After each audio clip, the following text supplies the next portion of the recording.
The campaigns for presidential elections in Uganda haven't been peaceful. Police and soldiers have blocked political opposition candidates on the roads. It's all been live streamed by online TVs like this channel on YouTube. The government's now written to YouTube's owner, Google, asking it to block 14 of the channels, accusing them of inciting violence. No accusations have been put before a court of law against the managers of these platforms. So government is simply writing to Google as a means of intimidating these managers of these YouTube channels and platforms as an attempt, a continued attempt to stifle the political opposition.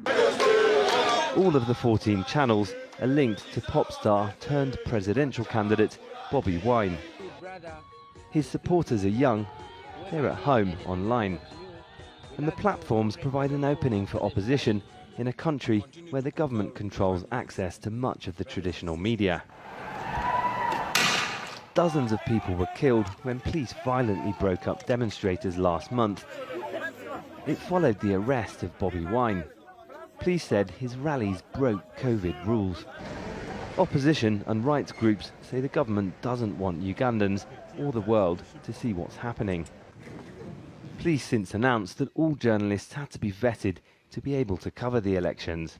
This will give a very clear distinction between genuine journalists and those that are ingenuine, and also help eliminate the propagation of rumors, disinformation, antagonistic discussions, which are likely to incite violence.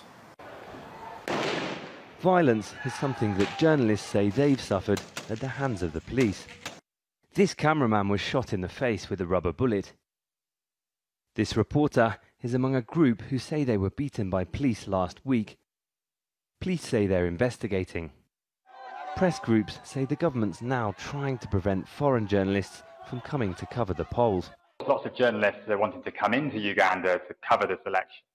And what we've seen is that many of those journalists who have applied for accreditation have been left waiting for days, for weeks for that accreditation to be processed. In some cases, journalists who have entered the country have even been deported. The government blocked social media services during the last election. Google has said governments have to submit court orders for YouTube channels to be removed.